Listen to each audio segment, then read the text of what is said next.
Newton 1. Método y locura. La revolución científica clásica no fue solo un suceso histórico, sino un periodo intenso que se extendió más o menos entre 1550 y 1700, y que estuvo marcado por progresos espectaculares en muchos campos, pero sobre todo en física, matemáticas y astronomía.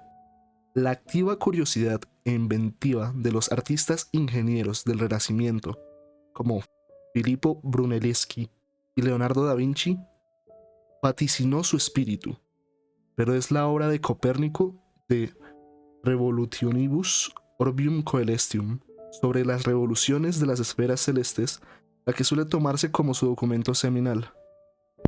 Copérnico presentó argumentos serios basados en el análisis matemático de las observaciones astronómicas, a favor de que la Tierra ni era el centro del universo ni estaba inmóvil, sino que rotaba como un satélite del Sol.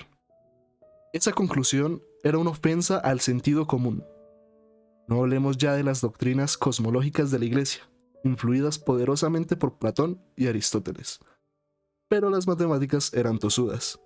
Los pensadores radicales que decidieron basarse en su precisión en lugar de secuestrar su influencia, acabaron triunfando. Los descubrimientos de Galileo, Kepler y René Descartes culminaron en la síntesis de Isaac Newton, una singularidad intelectual en la que se centra esa parte de nuestra reflexión. Análisis y síntesis. Más allá de su tesoro de descubrimientos concretos, la revolución científica fue una revolución de la ambición y, en un sentido profundo, del gusto. Los nuevos pensadores no se conformaban con un resumen de la realidad a vista de pájaro, al estilo de Aristóteles. Exigían que se respetara por completo la visión de la hormiga además de la del pájaro. Tampoco estaban dispuestos a renunciar a ningún detalle para acomodar algún punto de vista mentalmente superior al estilo de Platón. Exigían observación, medición y descripción precisa con el uso de la geometría, de las ecuaciones y de una matemática sistemática, allí donde fuera posible. Newton capturó la esencia de esta nueva visión como sigue. Así como en las matemáticas, también en la filosofía natural, la investigación de las cosas difíciles por el método del análisis debe siempre preceder al método de composición. Mediante esta forma de análisis podemos proceder de los compuestos a los ingredientes y de los movimientos a las fuerzas que los producen, y, más en general, de los efectos a sus causas. Y la síntesis consiste en asumir las causas descubiertas y establecidas como principios, y mediante ellas explicar los fenómenos que proceden de ellas y aportar las explicaciones. Desarrollemos esta poderosa declaración metodológica más a fondo y enriqueciendo el contexto. Exigiendo precisión. Una hormiga tiene que preocuparse de conocer la topografía local con exactitud, mientras que un pájaro vuela deprisa por un cielo esencialmente abierto. Una hormiga que mira al cielo se tropezará con las piedras o se caerá en algún hoyo, mientras que un pájaro se fija en los detalles del suelo, se acabará estrellando contra la ladera de una montaña. De modo similar, hay una tensión entre los objetivos de la precisión y la ambición, entre decir solo la verdad, por un lado, y tener mucho que decir, por el otro. En capítulos anteriores, trabajamos la decisión de Platón de abandonar la precisión y centrarse por completo en la ambición. Para él fue una decisión consciente, motivada por su esperanza de descubrir, mediante ejercicios intelectuales y espirituales, un mundo mejor, del que el nuestro es una copia imperfecta. Pitágoras había descubierto unas leyes de la armonía musical maravillosas pero subjetivas, y por tanto imprecisas. La astronomía parecía codificar leyes precisas, pero no del todo rigurosas, como ya hemos visto. Solo las leyes de la propia matemática, nuestra ventana ideal, podían ser, según Platón, a la vez precisas y siempre correctas. Esta tensión entre lo real y lo ideal alcanza el nivel de una contradicción orwelliana en los escritos del predecesor de Newton, Johannes Kepler. Ya hemos mencionado la obsesión juvenil de Kepler con un modelo del sistema solar basado en los sólidos platónicos, aunque igualmente, es decir, completamente errónea. La idea de Kepler alcanza un nivel más alto científicamente que las especulaciones de Platón en el Timeo, porque Kepler, a diferencia de Platón, intenta ser a la vez preciso y específico. La esfera de Mercurio sujeta un octaedro circunscrito que está inscrito en la esfera de Venus. Luego tenemos un icosaedro, un dodecaedro, un tetraedro y un cubo que interpolan respectivamente Venus, Tierra, Tierra-Marte, Marte-Júpiter y por último Júpiter-Saturno. Ese esquema hace predicciones numéricas concretas sobre los tamaños relativos de las órbitas planetarias que Kepler comparó con los valores observados. La concordancia, aunque no exacta, estaba bastante cerca para convencer a Kepler de que estaba en el camino correcto. Alentado por ello, tuvo el valor de ponerse a afinar su modelo y compararlo con mejores datos, de modo que sacara a relucir con más claridad la música de las esferas. Así que, el modelo de Kepler disparó su histórica trayectoria en astronomía. Su arduo trabajo de cálculo le condujo a descubrir regularidades entre las órbitas de los planetas, sus tres célebres leyes del movimiento planetario, que en efecto tienen una validez precisa. Las leyes de Kepler del movimiento planetario desempeñaron un papel central en la mecánica celeste de Newton, como veremos en el capítulo Newton 2.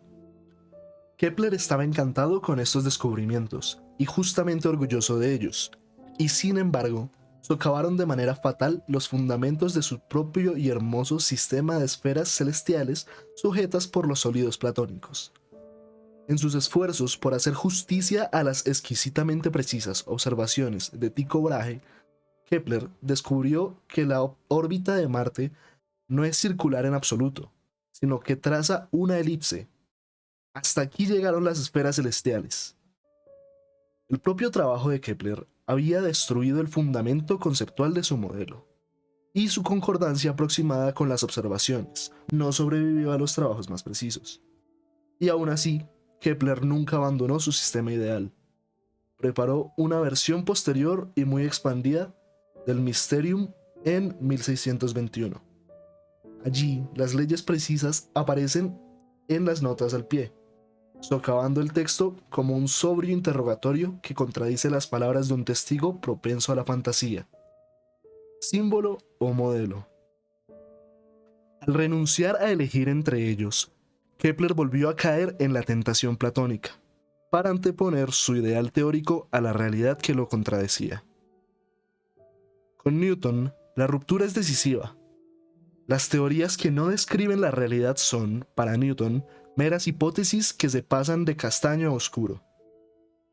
Cualquier cosa que no se deduzca de los fenómenos debe considerarse una hipótesis, y las hipótesis, sean físicas o metafísicas, o basadas en cualidades ocultas o mecánicas, no tienen sitio en la filosofía experimental. Y la descripción que ofrecen las teorías debe ser precisa. El historiador y filósofo de la ciencia, Alexandre Koyré, identificó esta subida del listón como el logro más revolucionario de Newton, el que puso el remate a la revolución científica. Para abolir el mundo del más o menos, el mundo de las cualidades y la percepción sensorial, el mundo del reconocimiento de nuestra vida diaria, y para reemplazarlo por el universo arquimedeano de la precisión, de las mediciones exactas, de la determinación estricta.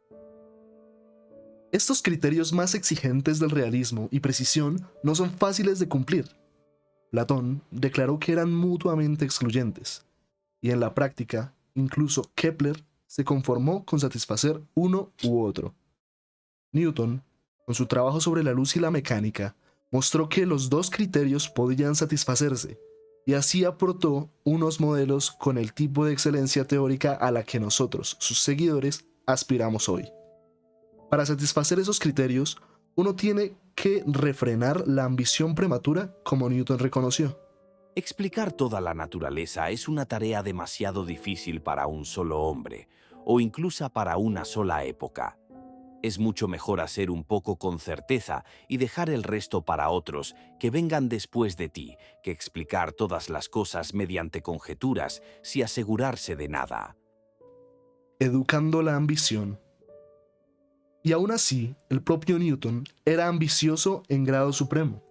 Su curiosidad se extendía en muchas direcciones, y en sus vastos cuadernos se podían hallar montones de hipótesis sobre todo tipo de cosas. Leer a Newton es una experiencia estimulante, pero agotadora, porque las ideas, inteligentes, llegan copiosas y veloces. Hace observaciones abundantes sobre la fermentación, la contracción muscular y las transformaciones de la materia registradas en la vieja alquimia y la química moderna. Para reconciliar su ambición con su exigencia de rigor, Newton utilizaba dos técnicas básicas. Una consistía en un método de trabajo intelectual, la otra en un truco de presentación. Me gusta pensar que su método es un proceso de selección, una especie de lucha darwiniana por la supervivencia en el mundo de las ideas. Newton siempre intentaba poner sus suposiciones a trabajar, derivando de ellas unas consecuencias que pudiera comparar con observaciones. Algunas sobrevivían a este ensayo, o dejaban decadencia viable, mientras que otras se extinguían. Hay muchas ideas en los cuadernos que se desinflaron y nunca se hicieron públicas. El famoso alegato de Newton.